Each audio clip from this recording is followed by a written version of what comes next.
Hi, my name is Hans Lindetorp, and I want to show you how you can implement music into a Klynt project using imusic, which is a framework for organizing music files in any web project. You can, of course, implement audio in other ways, but they wouldn't necessarily take care of the synchronization between music files to make sure that the music tempo is kept in sync. So that is the benefit, and this tutorial will hopefully help you to understand how to do it and what the benefits are. So everything starts off with a Klynt project, and I assume that you have made a package for web. That means that we end up with a folder called publish to web, which is also provided in this tutorial. And to add imusic to this project, we need to copy some files. And those files are found in the music assets folder. It's the plugin itself, and it's a data file containing the information about what audio files to use and how to put them in sync with each other. There is also a folder with two loops, and the folder is called audio, which is the default name for audio files for imusic. And the loop sounds like this. Some soft piano, and the other one. Okay, so the challenge is to import those files using imusic and connect them to two different sequences in Klynt. So one file, this file will play when we're at the home sequence, and this file will play when we go to the sequence 1 sequence. All right, so we take those files and we move them to our publish to web folder. Okay, so they're now in here. The steps to implement imusic is like this. It's not too complicated, but we need some editor to edit the files. And the first file we need to edit is this one, index.html. And my favorite code editor is Atom. It's free, and you can find the link in the instructions in this tutorial. Okay, so this is the HTML file we get from Klynt. There is one thing we need to add, and that is this line. That adds imusic to the project, and it also tells imusic to read in this data file to find the music structure. That was the first step. The next step is to do a little bit of a hack. We go into the player folder, and we go into JS and then into app, and we find this file, SequenceManager. We open it in Atom as well and scroll down to this line. In my case, it's line 88, where it says open sequence. That is the function that Klynt is running whenever it's navigating between different sequences.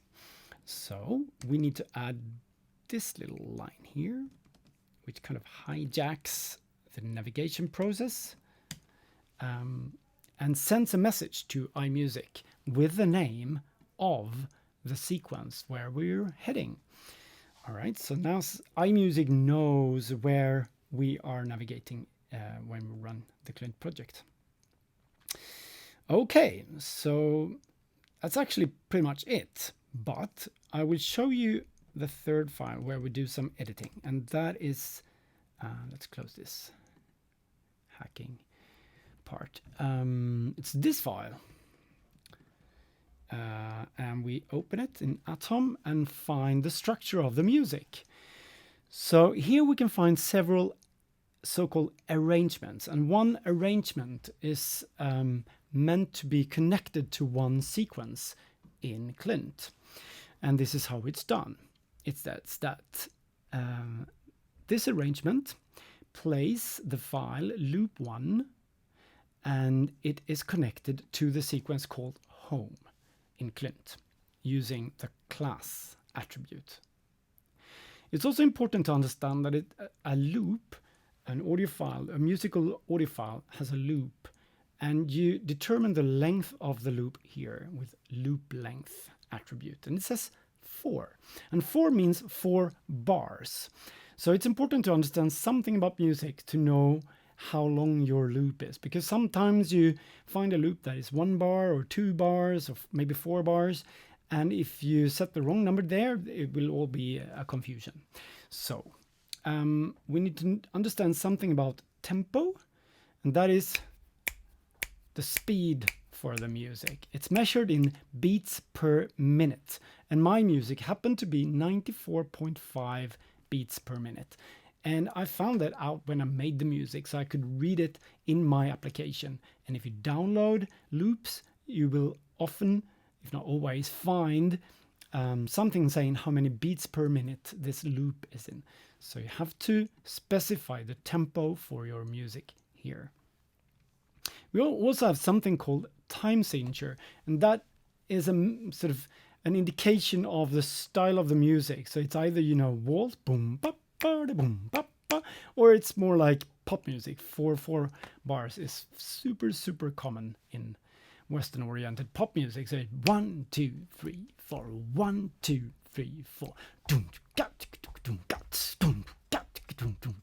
So you can look at bars as something like a block for music that is repeated or structured in a way. And my music here happens to be 4 of these bars in each loop. But I tell the system to allow for changing the music on next bar.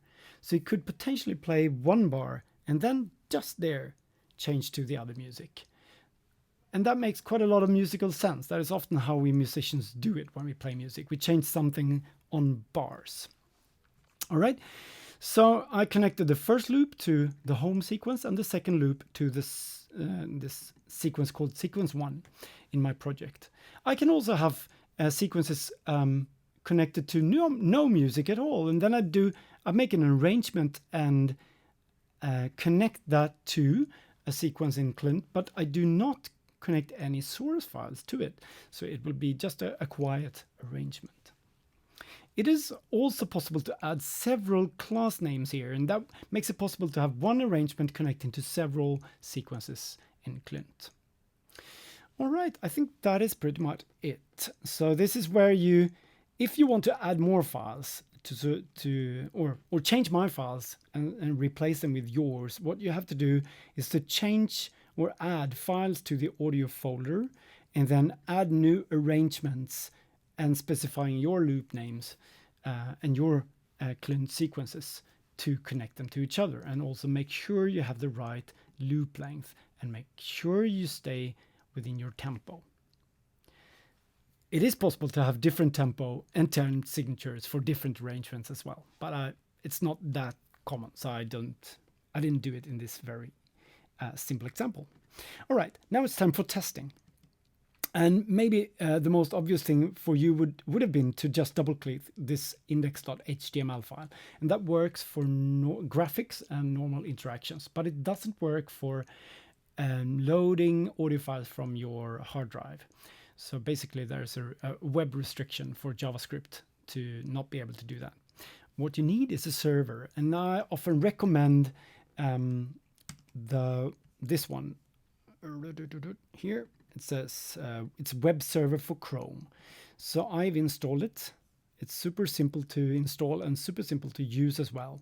And you just choose the folder where your project is. So I just drag and drop my project here, and hit choose, and then click the link. That opens up a web page with your project, and now the music should work. Click the button, and the music waits for the next bar line and changes in time.